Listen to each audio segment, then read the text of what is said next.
Italian Football Podcast. Hello everybody and welcome to the Italian Football Podcast, the official podcast of Football Italia. I'm Carlo Garganese, joined as always by Nima Tavallaey. Special midweek round of Serie A this week. So on today's show, we're going to do things just slightly differently. We're going to start off the pod by doing a quick mini review of the midweek matches in Serie A. And then we're going to move on to answer all the questions from our patrons in our Q&A. So for those of you that want to watch the entire show in its entirety, patreon.com/TIFP, $3.99 a month to become a member, or YouTube memberships. I think I've got that right, Nima. So that's if you want to watch the show in full. This, if you're watching us on YouTube, this is a clip just of the midweek review that we're going to do on Serie A right now. So let's get straight into that review. Milan haven't played yet. They play on Thursday. We're recording this on Thursday morning. So first of all, Inter extend their lead at the top because Inter win against away at Parma. Parma. They won at Parma. I was looking at Bologna there, and I was thinking, yeah, but that was the weekend. Yeah, that was the weekend. So Inter win 2-0 at Parma, and Napoli shock draw against bottom of the table Verona. So it means that Inter have pulled away 4 points clear of Napoli ahead of their big showdown. So it means that Inter can basically knock Napoli out of the title race this weekend, can't they? I don't think they'll knock them out, but they can definitely. 7 points is a lot, yes, because they're 4 points clear now. If they beat them and they, then they're 7 points clear. Not knock them out, but seriously injure them, and I think cause a bit of a stir in Conte land because he can't handle chasing. He doesn't like chasing like this. He likes to chase when it's tight, but when he's 7 points away at the midweek point, at the mid season point rather, he will start to lose it. So Inter can really knock them starting with the Inter game. Dominant win for him. They're just absolutely dominant from start to finish. Parma basically didn't have a chance. Inter 1-2-0, should have been more again, but they just look fantastic at the moment. The stats. I have to say this is probably, these kinds of wins are the wins that I like the most. No nonsense, no drama. Rotated a couple of players, calm, cool, collected, in control, play like a big team. In the sense that you impose yourself psychologically, you impose yourself tactically. It was never in doubt. It's the kind of wins that Allegri does, and I love it. I love Allegri wins. This was an Allegri type win. No nonsense, no drama, cool, calm, collected, and I enjoy these kinds of wins. This is, for me, this is how I want Inter to behave, and. So I really enjoyed this. I really, really enjoyed this. And you could tell how much it meant to Inter. The way that they celebrated at the end, they understand that they have a golden chance here. The next 2 weeks is going to be decisive, like I said. I think at the 1st of February, whoever has opened up a 6-7 point lead, if someone has, will win the Scudetto. And if Inter are 7 points clear, not just of Napoli, but maybe even of Milan. Milan, remember, have to play Como. A Como that is looking very good in their makeup game. So in Australia, if they right? No, yeah, that was cancelled, wasn't it? in another one of Serie A's brilliant moments in time. But if they can, for Inter, it's win the Napoli game, win the Lecce game, they got Sassuolo, Pisa. If they can win these games and go into February, open up a minimum 4, 5, 6 point lead, I think Inter are going to win the league then. Or whoever does. It's also the state of the performances. We'll come to Napoli in a second, but the performances of Inter, the condition that Inter look in the far better condition than Napoli. Obviously, the injury list that Napoli has, but also going into this game at the weekend, Inter the way that the squad has been managed by Kivu. He's rotated, a number of players for this game. Thuram, in midfield, they rotated, but Barella didn't start, did he? Yeah, Barella didn't start. Bastoni didn't start. Bastoni didn't start. Thuram didn't start. Thuram didn't start. They rotated players for this game. So they're going to be going into this game on the weekend much, much fresher. Of course, Napoli, the chance of rotation is more difficult because they've got so many injuries, but that also adds to the point I'm making. So the state, the condition of the Inter squad is, there's no comparison with Napoli. I think what he's done really well, or what the entire staff has done really well, and we can say that now, and that is they got the preseason preparations spot on. They have looked fresh and rested all season, and that after an incredibly difficult last season where they were exhausted from match day one because they got the preparations wrong and were chasing form. That's not happened this season, and that we have to give credit to the team, the medical team, the athletic staff, the physios, Kivu staff, basically, and Kivu and their internal communication, in the sense that Kivu and his team have a very good communication. They understand how to which players to play in when, and how to rotate, basically, as you mentioned. So that we have to give credit to them for. It's been very, very good, and I think, and I think the reason why that's partly one of the reasons they're top of the Serie A. Another is that they have the best squad. They have the best squad. I mean, we can't deny that. Inter have on paper the best squad in the Serie A, both for depth and in terms of quality, peak wise. Yeah, there's no doubt about that. They do, I mean, but I think it's a lot closer this season between them and Napoli than it was last season. which is what makes it. I guess that's the impressive side of what Inter are doing at the moment. But if we move on to Napoli, I mean, it's unbelievable. And we thought every single time Conte's a strange one because he tricks you into thinking things are different. Now we're seeing different. It's different. He tricks you. So many. I've seen this. Trust me. I've seen this for 12, 13 years. He tricks you. You think, oh, now he can do it in Europe.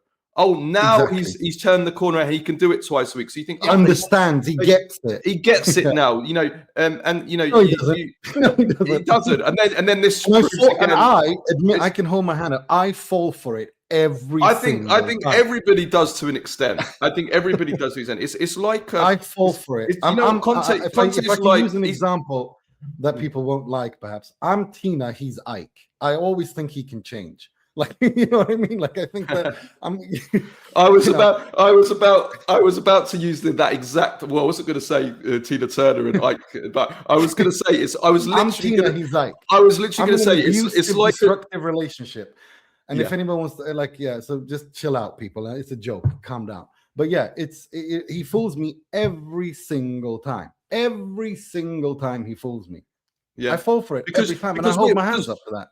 No, because I was speaking to another person, and I was saying, we were discussing the game on the weekend against Lazio, where Napoli were incredible. They were absolutely incredible. And you know what I said? I said, kind of half jokingly, but half seriously, as this result was shown, I said, well, Napoli had a week to prepare for that game. I expected nothing less. But I said, but they're now going to play another game in a few days, and then they're going to play Inter a few days after that.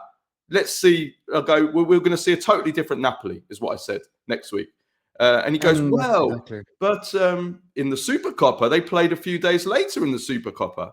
And I said, well, yeah, that's true. They did. And they were excellent in both those games in the Supercoppa. But the end, listen, the results don't lie. And this is another example of that, because Verona, bottom of the league. Verona, have a look at some of their results recently.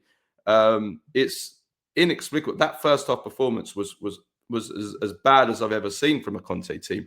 The mistakes, the two mistakes that they made on the goals, Di Lorenzo for the first, Buongiorno for the second. Yes, I know there's a bit of a debate I know Luca Morelli doesn't think it's a penalty because he got pushed and that forced him. But I'm sorry, but he's just, if you watch I'm going to speak. You mean the Buongiorno handball thing? The Buongiorno handball, like, because they say he was fouled. Well, he was pushed by the defender, which forced him to handle it.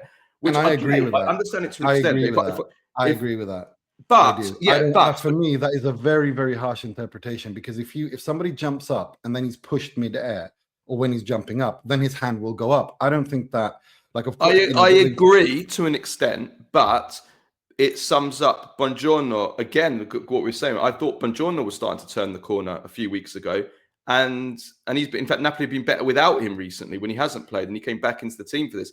And he's having a nightmare last 12 months. So I want to revise when I said a few weeks ago that take Bastoni out and put Buongiorno in for the Italy game, because I'm sorry, but Buongiorno can neither defend and he can't construct like at least Bastoni can at the moment. So I'm revising that. Anybody, I don't want Buongiorno back in the Italy team because I don't trust him. How many penalties has he given away this season from handballs? I'm sorry. Yes, you can call bad luck. Yes, maybe it shouldn't have been a penalty. No. The other ones are different, but his lack of rhythm, he's not on it at all. This season, I don't know what's going on. He just doesn't look right, Buongiorno. Look, if Antonio Conte can't make Buongiorno work, then that's on Buongiorno. I'm sorry. That's not, like, Conte is the ideal coach to improve players when he wants, and he has done everything. This is on Buongiorno. This is not on Conte. So I agree with you on that. And if you remember, I told you that I think this Bastoni thing is just ridiculous. I think the criticism to him is valid, but to say that he shouldn't start for Italy because Buongiorno or Calafiori are, no. The problem is the structural issue at Italy, not the individual players per se. I think Italy don't have a structure, like you said yourself last episode. And my issue with Italy is that I think that depending on throughout Italian football history, the dominating team, the coach, the manager of the Italy national team has always built around the team that's the dominant force domestically. Here, that's not happened. So that's the problem. This brings me on to that. The problem I have, as much as yes, we don't have a structure. None of our bloody defenders, apart from Calafiori, none of our centre backs that are good enough for Italy. So Mancini's playing well, but he's not good enough for Italy. None of our defenders, our centre backs, are playing well. We keep going on about all these this great bunch of defenders we have. None of them are playing well. Buongiorno's been a disaster. Bastoni, as you said yourself, is having a difficult season. And defensively for sure. Yeah, and so like I don't know who to trust. And then there's Di Lorenzo. Okay, he scored the equaliser for the 2-2 in this game. A beautiful goal. Look at I thought it was a bit of a goalkeeping error, but it was a lovely finish. It was a nice goal. But again, what the hell is Di Lorenzo doing on the Frese goal for the first goal? He's just there. Yeah. He watches the guy run straight across him. He's sleeping. He's switched off. He's got no awareness. This is what I've said about Di Lorenzo his whole career, and it's my issue with the Italian Italian defenders. They just can't defend at the moment. They don't smell danger. They don't have that awareness. No. They don't have that cynicism to defend, and that's just too easy. The cross just comes in from the right. Perez comes over from his left position straight across the box. Di Lorenzo's just sleeping, completely sleeping. He comes. I mean. And this is why I don't want this again. This is what I'm saying. This is why I don't want Di Lorenzo playing. It's why I don't want Di Marco playing. It's why Buongiorno now. I mean, I thought Buongiorno was a pure defender. Even I don't know what. So, it's okay. Moving away from Napoli, but that's a side point. But as for Napoli, it's a horrendous result. Okay, they rallied in the second half a little bit. The decisions didn't go them. I want to talk about the Højlund penalty. Which penalty? The Højlund, you mean the goal? Goal that was disallowed. Now that is the law is clear. I'm sorry, no one can complain about that. Yeah, immediately after it hits his hand, he scores. That is his hand is here, right? You're right about the law. But it flicks his finger, right? Conte says, what do the players have to do? They have to saw their arms up. His hand is here. His hand is in the way of his chest. Now this is a stupid law because. It is. It's not a stupid law. It's an inconsistent law because we don't give penalties anymore for handballs where they hit the hand and their hand is in the way of their body. Now, his hand is in the way of his chest. So and I remember we saw one with Inter. There was one with Inter where a player basically went like that. It was a couple of years, 2 or 3 years ago. Do you remember? No, that was when he stopped the ball hitting his face. I think it was in his face. That one. It was Mane. That was in his face. This is in his chest. They say, well.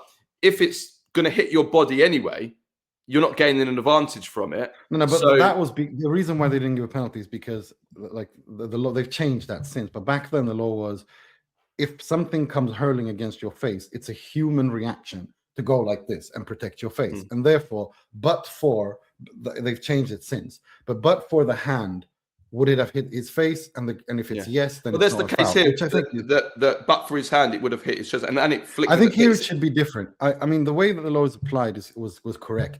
The way it was applied yesterday, because that's how they're told to interpret it. It's like how there's no discussion here. But what I don't like is, I think they should use the gain an advantage. Did Højlund gain an advantage in that situation? The answer is clear. No effing way. Because he didn't. The ball, if his hand was here, it touches his fingers, which are towards his chest. Like, there is no advantage. Exactly. And my issue is the law needs to be the same in an attack and in a defense. It's nonsensical. That wouldn't be given as a penalty. That wouldn't be given as a penalty. So why should the goal be disallowed? Exactly. I think the way that they should look at it is, did he gain an advantage? Was it deliberate? I think those should be the two primary parameters when looking at handball offenses, period. Did he gain an advantage? Was it deliberate? And both need to be satisfied, in my opinion. Both in conceding a penalty and also disallowing in the attacking phase. But the law as it is today, the referee did not do anything wrong. There was nothing wrong with that. It was correct. But it's a stupid application of the law. I agree. I don't like that interpretation. Yeah, I agree. We're agreed there. Right, let's move on to Juventus. So Juventus win really impressively at Sassuolo 3-0. This was a really good reaction to the disastrous result against Lecce. And I think that the big talking point is Miretti. Miretti started this game, and he was really, really good. He scored. He got. Did he get an assist as well? He was tactically. It was really, really good. The way that he was kind of playing in the hole behind David, but he was kind of pushing forward almost into a central forward role at times. He was kind of overlapping David. He was always available. Sassuolo couldn't. He did get an. It seems. He got a goal, but not an assist. Sassuolo couldn't sort of like they couldn't work it out. He was always available. He was a real problem tactically for Sassuolo. But Juventus as a whole were outstanding this game. They completely dominated. They created lots of chances. They conceded virtually nothing. Juventus are playing well. David also a bit of a I'm not going to call it redemption, scoring and an assisting against the Sassuolo, but he reacted well to what was a total nightmare at the weekend, where he was questioned, including by us, is this the end of his Juventus career? Well, this is the reaction that's needed. It's not enough. It's not enough, of course, but it's a good start. It's a good start, and his finish. I liked his finish. His finish was one of was a confident finish. He didn't panic. He didn't shoot first time. He took his time. He took it from right to left, and he put it in. It was a clear finish. He knew what he was going to do. I keep repeating myself about him. He's a natural, instinctive goal scorer, and if you put him in the right situation, and if he will score lots of goals. It's as simple as that. Spalletti is an excellent coach, and he's showing again that he knows how to. He's such a high quality coach in terms of interpreting games, improving players, and a club level for sure. In the Italy national team was a disaster, but here he's doing what he's done his entire career at club level, and he's improving players. He's creating situations for players to step up and putting players both tactically and also psychologically in the right positions to excel. Juventus looked like they turned a corner. I think that mishap against Lecce is a that was a blip, but now they're in fourth. They're 2 points behind Napoli, who have a game in hand. Rome, same points at Roma, same points as Roma. They need to watch out for Como, who are 3 points behind with a game in hand. If they win that, they'll be on an equal footing. And also Atalanta. I keep saying, watch out for Atalanta. Atalanta are going to be in this top 4 race. Yeah, the battle for fourth is very, very close. Juventus, Roma, Como all winning handsomely. But yeah, I'm impressed with Juventus in the way that they're playing now. They're controlling, they're dominating games. The patterns of play are starting to look good. Tactically, Spalletti. they're starting to pose questions which are troubling the opposition. Sassuolo were awful in this game, but I think a lot of that was also down to they just couldn't understand Juventus's movements and tactical positioning and structure. So that's on Spalletti. So well done to that. Well done to Spalletti for that. Really impressed by Juventus in this game. Let's leave it at that. For those of you that are watching on YouTube. This is where we're going to stop for you guys. But if you want to listen to the rest of the show, including we're just going to go through the rest of the fixtures now quickly. Then go to patreon.com/TIFP. $3.99 a month, or on YouTube memberships to listen to the rest of the show.